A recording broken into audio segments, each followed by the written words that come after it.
Welcome back to the hottest marriage show known to man in the world, everywhere. Internet, broadband, any form of communication in the galaxy, Milky Way, and all of those other candy bars up there. I am too much, and I am with the better half. Do. How are you doing today? I'm fine.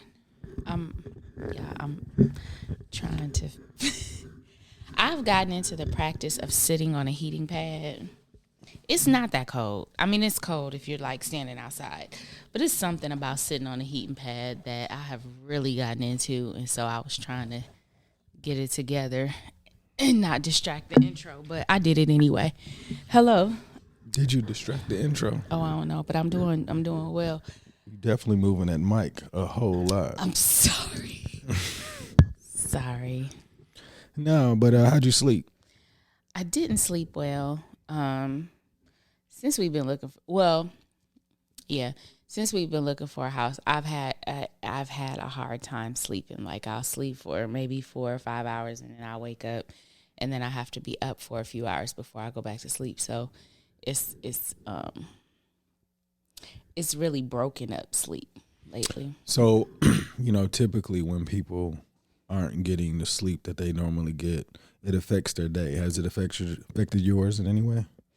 No, I feel like my productivity is the same as far as work. What about your mood and the way you feel on the inside? Do you feel tired? I was about to say, I guess you better to say what my mood is like, but no, I feel fine. I wear down toward the end of the day, obviously, but it's like the adrenaline is pushing me every time. Like I'm decorating houses as soon as I see them and trying to stop myself. I guess that could be pretty exhausting. Heck yeah, I'm tired. So I guess a warning to anybody who's looking to purchase a home the way that they want it. It could be a little tiring. Jeez. Well, I mean, it's I can say this. Whatever we get will be appreciated because it'll be for us. Yeah. So I guess since the last episode, we've had some things that we haven't disclosed. And I know she was kind of waiting. She didn't know how, I guess, our household is a little lighter these days. Yeah. Yeah. Our nephew has gone back to his home in Louisville. He's matured into a young man and planning to contribute and help that household in Louisville to become productive and successful. So he wants to be a great big brother and a great son to his mother. So the household has changed, and it's changing in so many ways. Originally it was off guard, but we got that. We understood the message, and to appreciate what he's done for our household, we're thankful. But I was wondering if that change may have played a role because your sleepy is definitely a lot more broken than it was. It wasn't like it wasn't broke before, but it's really like tampered with. Yeah, I miss him. I miss that dude. I understand. He has great things that he needs to be and do, but I miss that dude. Yeah, so shout out to Darius. I've grown so much, and he's seen. I was telling Kanika yesterday that, or the day before, that he's seen 3 versions of me. Like, saw the me before, like when he was like 2. John was so ridiculous then, y'all. And then he saw me in Abu Dhabi, and then he saw me here, and like he has, out of all of my nieces and nephews, has the best set of eyes to what I used to be and what I am now. I think about when I talk to my nieces and nephews and what do they actually see, I have no idea. But he definitely will see that later in life. But what do you think he gave you? Darius definitely gave me patience that I did not have to have with our kids. Like our kids, yeah. With Darius, he required me to really, really be detailed in the questions I asked and how I asked them, because he was always trying to find a way out. And he would, like with the kids, with Day and Dallas, I never really had to, it was like, did you do this? And then it was like, yeah. Well, you know that this. And then the conversation goes on. You ask Darius and he'd be like, nah. Like, Darius, you were the only one in the house. I don't even know how that happened. I wasn't even there. And so you have to, he definitely taught me to be more detailed in my interrogations. Because it was hard to catch him in his stuff. Boy, he would get wrapped up in a story. Because you know what I realized, maybe just now or prior, but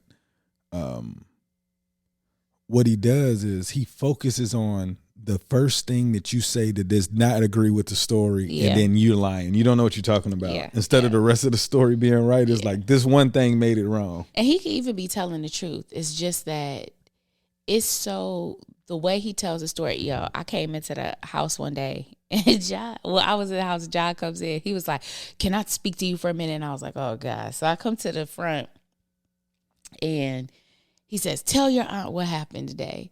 And he was like, so I stayed after school, and then like she had told me like in the first 5 minutes how to do it. And then I had thought I knew how to do it because I had to take a test. And then she left, and then I didn't know how to do it. And then I didn't have a calculator. And I was like, what is happening? Like, it was, the story was so, I was like, who? Like, where are we? What's happening?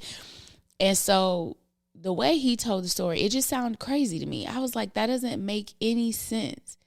And because there was previous times where he's told stories, I was like, that doesn't make any sense. This is one of these times I have to just say that doesn't make any sense. This child emails his teacher, and she's like, oh yeah, and confirms his story. Now his story sounds crazy, but when the teacher was able to respond back and say the main points, it made sense with what he said. So it's like sometimes it's just that he couldn't communicate. So the patience to know, sometimes the kids don't have the words. I feel like with him, there were times where he felt like his answer wasn't good enough and it was going to get him in trouble anyway. I was late to class. Why were you late to class? It wouldn't be good enough to just tell us he got distracted in the hallway with his friends. So he would say something else. Something ridiculous. Yeah. And it could be just as simple as, well, I understand what it's like when you're in the hall and you with your friends or whatever. Like I told him, he changed classes recently, and he was really upset because he wasn't going to be in some of the classes with his friends anymore. And he's very social. I might have said this before. And so it really upset him that he couldn't see his friends. So when he was tardy a couple of days that following week, I understood he was in the hall with his friends. And at one point I said, what is going on? He said, I just wanted a little more time to talk to my friends before class. And I was like, all right. I said, but, then we talked about what would make more sense. How could we get this done? Or how could we set up something different? And he started hanging out with his friends after school, which I don't think he thought that was possible before, because we're not strict, but I want to know who you're with. So I think that he began to trust that his answers were enough. They were kid answers, and try those out because the truth is better than a lie. They were kid lies. Yeah, they were kid lies. They were horrible. But so just to get back, he taught me patience, because I realized that they're not always able to communicate what they mean in that moment. And just because it doesn't make sense to us in our adult mind, that was the other thing. I might have been sneaky as a kid, but if they says something to me, I know Day is not me. So when she says something and it sounds a little too innocent and I could have been doing a lot more in that moment, I realize that she's not me. And I think with Darius, I know that he's very mischievous, but he's also not us. So we couldn't project what we thought we would have been doing back then on him. Yeah. So just sitting there and realizing that these kids are different kids. They completely need different patience. They need you to listen. They need you to help them sort through their stories sometimes, because sometimes they can't get it out right. So yeah, for sure. I really appreciate him for that. And the love, I'm telling you, you could be so frustrated with him, and it's like you come back to him and you're like, I'm sorry if it felt like, I was yelling. I'm really frustrated. And he'd be like, it's all right, Auntie. And he really meant it. That, when I say that's a love bug right there, I miss you, Darius. Just thinking about the patience aspect, like I had to learn a lot with him, period. But it was like, it was necessary because when I came back from Abu Dhabi, in my head, I was prepared. I was focused. I was like gonna watch my tone and my mannerisms, and he definitely tested all of those, even up until before he left. He did. And and I just keep like thinking, I'm like, how did I not have the patience? And I realized that I was acting more of a father than an uncle with him, and it was really difficult. And I didn't realize that until he was gone. And I was like, I hope I can be his uncle now, because as an uncle, you want to have some type of playful relationship. But with him, it was very difficult because I didn't know what he was going to take serious. So it was like me doing a whole lot of correcting and telling him I'm sorry for how it sounded. This is what it means. And trying to help him understand, because I remember, as an adult, not being able to communicate and people take you the wrong way. And then however they take you, you just run with it. He's like, all right, y'all take it this way, I'm going to take it that way and go even further. Instead of like, hey, that ain't really what I meant. And I hope that, through his time here, that can get him a time to like think. And that's another thing I wanted to say. I realized being in an environment where you're worried about just basic things, you don't have time to think, even as adults.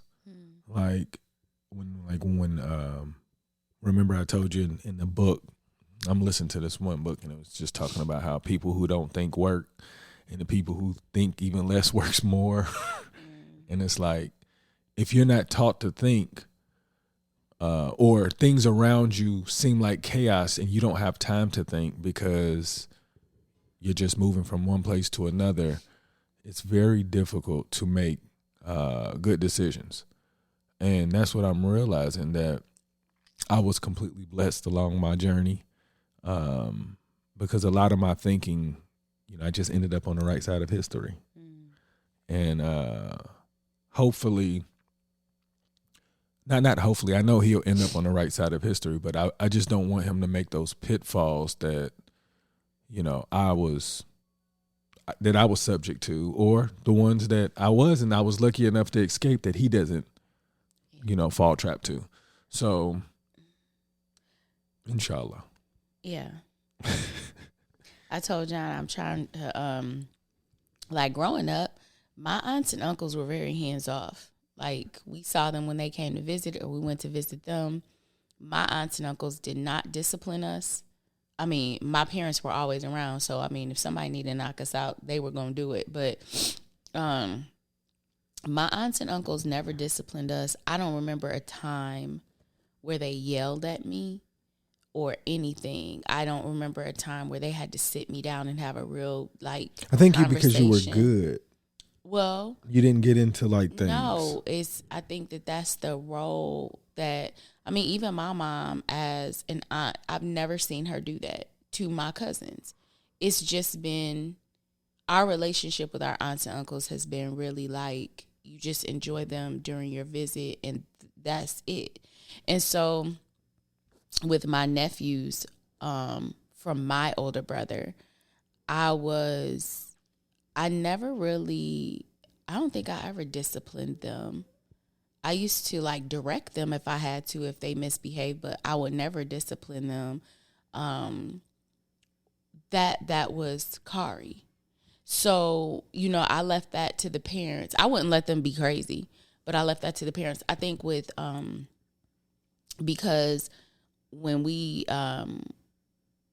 initially, when John's sister moved to Atlanta, she lived with us, with Darius as she was transitioning, and it was like John. It was almost like we were like a 3-parent household. We were all parenting all the kids in the house. Yeah. And it's been hard to shake that. Like when we went to Abu Dhabi, it was natural to think that Darius would go with us just as naturally as it would be for him to stay with his mom. And then when we sent him back, like, I was upset because I couldn't get in contact with him to figure out where he was at certain times. Like, I haven't talked to him in a while. Where is Darius?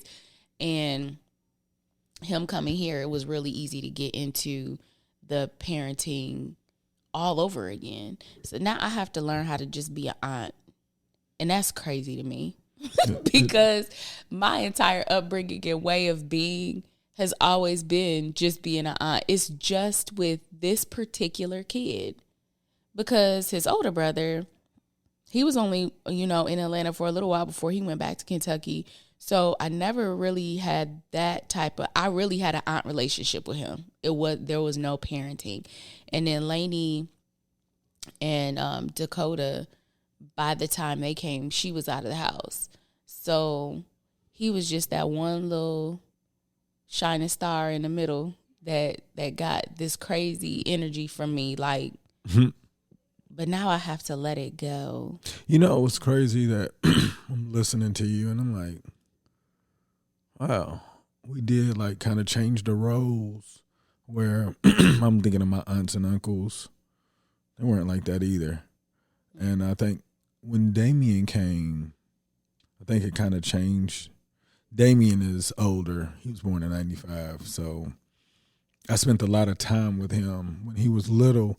And that just changed my mind. I was like, in my head, that's what an uncle's supposed to do. Mm-hmm. So you were very much so. Yeah, uncle to him. Yeah. And you know why? I was an uncle to him because I was really an uncle to him. Like, I didn't think that he needed help, like guidance. Oh, because at the time, your dad. Yeah, but even past that. Yeah. I wasn't looking at like my sister was as young as she was. I was looking at her like she was a mother, but didn't think that. I thought, like when you become a mother, you just got these you just turns on, you know what I'm saying? The powers ignite. So when I realized he was no longer like the nephew was when he moved to Atlanta. And then it was like me more of trying to be of a father role, trying to prevent him from looking like he was going down dark alleys. Oh yeah. He was too old for me to do that. Yeah, I know. Yeah. But even he was too old for me to do it, but I did it because if I didn't do it, I felt like it could have got really ugly. Like, cause he didn't have any guidance as far as male aspect. So it was definitely, I think that's when it happened. Mm-hmm. And then Darius, Delaney, and Dakota was just, you know what? It just became all kids. It did. But one of the things, and when I say hold up, all kids, I mean all kids, like other people, our friends' kids, everybody's kids. At one time, we had like 7 kids, 6, 7 kids at the house, and they were all 7 or under. That junk was crazy. But it makes me think back to like when you enter into it. Look, when we moved to Atlanta, I had no idea our life was going to turn the way that it did. Like growing up, I don't know if I've ever said this. I remember I have a cousin that I loved. She was like, I wanted her to be my older sister, and she loved my mom. And I remember one time she was like, Aunt Bertie, I'm having trouble, blah, blah, blah. And my mom was like, all right, she was like, I need somewhere to go. My mom was like, all right, I'll get you a hotel room. Right? Some people would be like, oh, okay, just move in with me, or you can stay here overnight. It's not how my mom thought. My mom was like, and I was talking to my mom about this the other day, and she was like, I don't remember that, but I do, because I used to tell people all the time, my mom would let me stay the night over people's house, but she did not, we did not want people in our house. And it's just, I think that she created a boundary, because parts of people's lives, friends, family, all the other stuff can feel really chaotic. And my mom was really trying to maintain this. Our house was our place of peace. And like, she loved my cousin, and she was like, yeah, it was like no hesitation. But you weren't going to find in our family that we took on people. And so when we moved to Atlanta, that wasn't even thought for me. I know in college you said you had a friend that just stayed on your couch. I had a few friends. Like, I would have never done that. It's I always kept everything very, very separate, because my house was my escape from everywhere else. And when we got down to Atlanta, the decision of your sister coming down to Atlanta and her living with us, I was like, okay, this is different, because I'm not used to that. And then I didn't even know that. Yeah, I wasn't.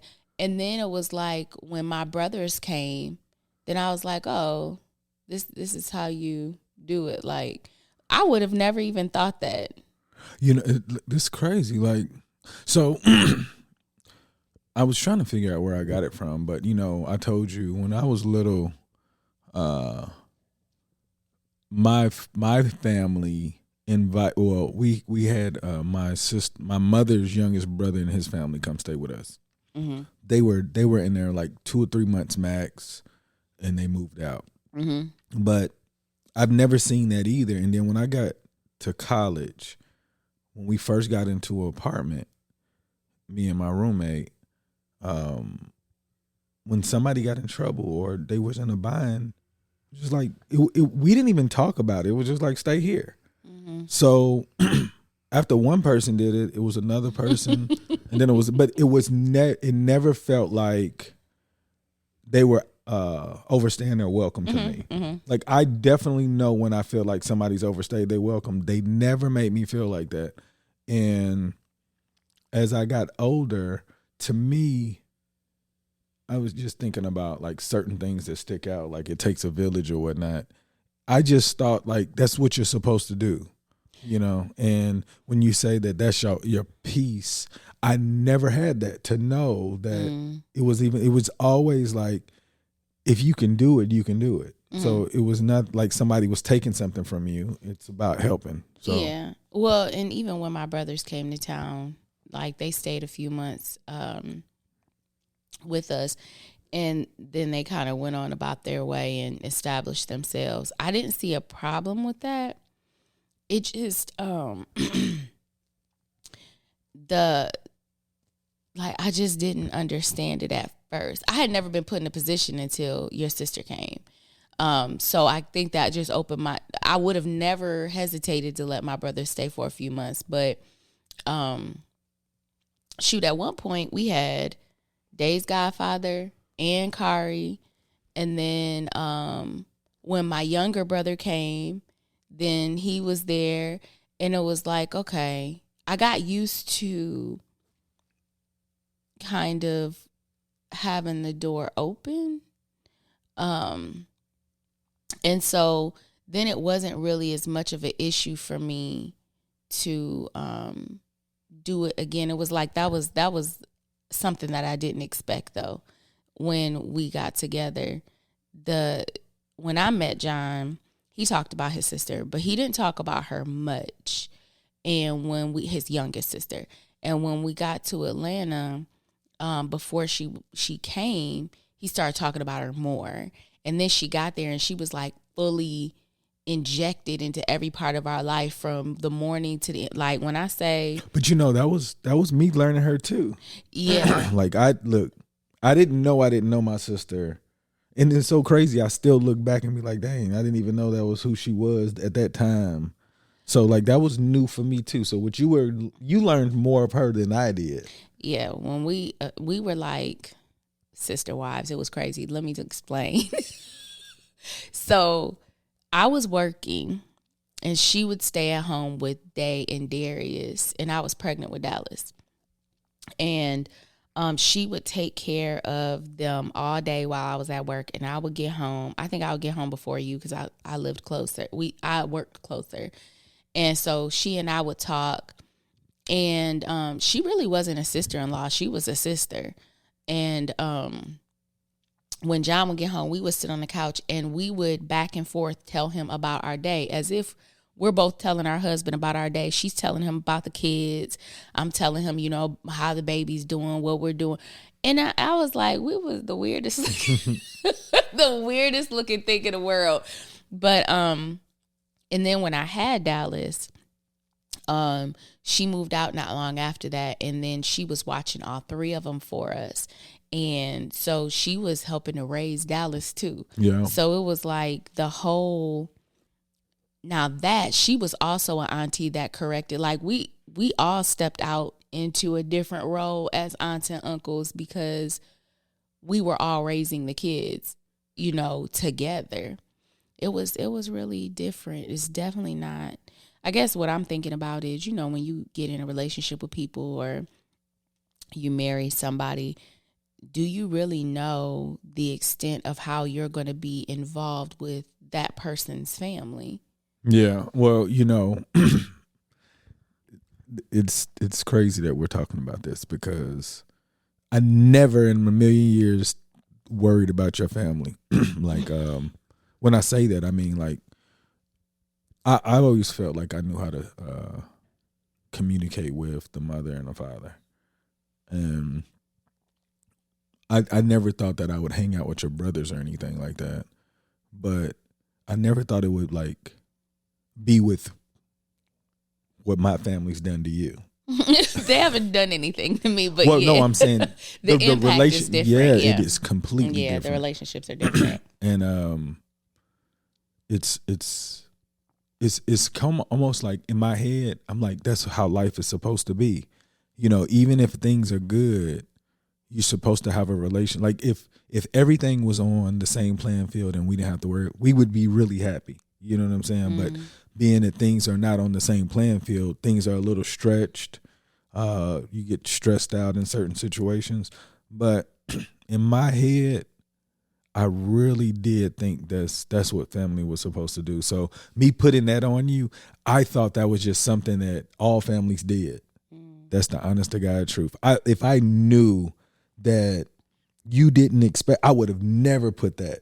Well, I couldn't have expected, like, there wasn't enough talk about your sister to think that she was going to all of a sudden be so, like, enmeshed in our lives. Well, no, when I say I didn't know that it was going to look like that. I'm saying I thought that, you know, like. That was regular stuff. Yeah. Yeah, I didn't know that. Well, yeah, I mean, I see. Yeah. But it was. Years later. But it was cool, though, because, I would just, you know, I was thinking about how the type of family that we are when nobody's in the house, and then when somebody's in the house. Like, if these people weren't in the house, we'd probably be really boring. We would either, like, we've just started, like, you know, over the, like, last 4 or 5 years to, like, really get interactive inside the house, like, on a regular night and play or watch, you know, something regularly, not just, like, a weekly thing. But with them, there was always going to be something. You know what I'm saying? Because the personalities were just completely different. Super colorful.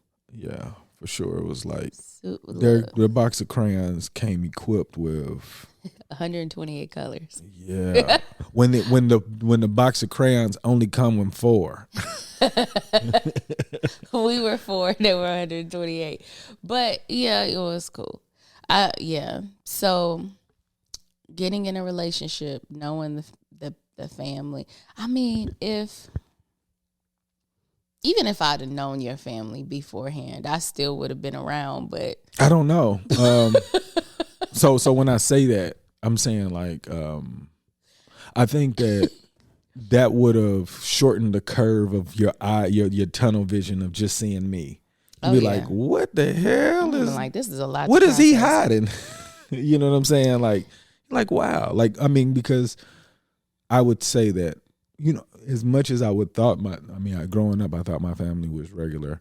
I didn't realize how dysfunctional. When I say dysfunctional, I mean like it's not like your regular cookie cutter idea of a family. Like it was a lot of moving parts that were not even supposed to be in the machine. Yeah, well, regular is relative. You know, well, no, when I say that, I'm just saying like I get what you mean though. I didn't. So to you were walking around saying this is regular. Yeah, that's what I'm saying. So the biggest disconnect is realizing that it wasn't regular. And you know, and how you just, that's why I say you always end up on the right side of history. Like you telling me after all these years that you didn't know. You didn't even you didn't dispute it. You didn't say hey, shouldn't we talk about this? No. She just appeared. I mean, how you gonna tell somebody that, you know, their family, they want to help their family, you gonna be like, nah, we can't do that. Well, you know, I don't think I would have handled it the correct way then, but I totally understand why I wasn't supposed to handle it the way that I would have, because, you know, like your life, you know, our life changed and yours changed because I said it was going to change and say, hey, you know, our life is about to change now. And then not only that, it changed several times after Atlanta. Oh yeah, it did. You know, and that's different. Like to grow like that. So yeah, so I thank you. You are appreciated from the bottom of my heart. You know, I often wonder what people think. Like, you know, I tell you when I converse with people and they say that they're proud and all of this, I'm like, I don't really know what I did, but if you think about it, like we have helped people along the way. Yeah, yeah. And it was only for the right intentions. Yeah. You know, so I think that when you do things like that, it makes people feel like I can do more. As in them? Yeah. Oh, yeah, okay. You know, like, because, I mean, we did a whole lot for a lot of people to be doing more. You know, so. I hear you. I enjoy that little reflection. I did. I didn't know it was going to go that way. Mm. But shout out to Darius and his transition back into Lewis Squad South. You know. True. Anything you want to cover before we get out of here? No. Look, no. I'm so tired. You still tired? Yeah. Well, you know, today was a snow day. Those of you that didn't know, all the snow had almost completely like melted. It was wet and rainy out. And then it like froze. Like just imagine all the snow. So it's just sitting on top of the grass, and then the temperature drops, and then it iced, and then the snow falls. So when you walk on the sidewalk, there's like a sheet of ice up under it from all of the snow melting to just freeze again. Yeah. So people are dying. No, they're not really. But the neighbor, she said, I fell twice in the parking lot. I'm like, yeah, we got to. Oh, so yeah, I want to talk about that. I thought that was funny. What? So yesterday, no, not that she fell, but yesterday when this was happening, I almost fell like 3 or 4 times. And I was like, I need to get in the house because I should have fallen by then, you know. And I was like, I'm using all my blessings from not falling on this hard ground. I was like, you know what? We're not gonna lose these blessings this way because we need these blessings for the lottery. We don't have time to play in the parking lot. Not at all. Parking lot it got too many blessings yesterday. I was like, golly. And when I want to tell you when they're blessings, because when I can tell you that if I would have fallen, it would have really hurt. Like it wasn't like even when I was catching myself, it was like, oh my God, that was gonna be ugly. Like I did it like 3 or 4 times. I was like, gotta take Kingston inside. Kingston, we gotta go ahead. Well, I'm glad that you made it safe. Yeah. And yeah, I just wanted to give that chuckle. But I want to give a shout out to Dallas's godfather, the owner of Mile the brand. He's doing really nice things with that athletic gear, and I'm proud of that dude. Any brands you want to give a shout out to? Well, no different. Mile. I actually wore. Look, I stole Dallas's pants. So first of all, the tech suits, I love those. I think I bought 2 for every person in the house. And Dallas is growing so fast that his godfather sent him some extra tech suits, and he cannot fit the pants anymore. But I can. So I was like, hey, so hand me those pants. So I've been, enjoying more of the Mile stuff, which I'm telling y'all, I love these pants. So they're so comfortable. So shout out to Mile. For sure. Yeah. Well, with that being said, make today better than yesterday. Don't worry about anything you can't control. GATA, get after that action, or that action will get after you. Moob.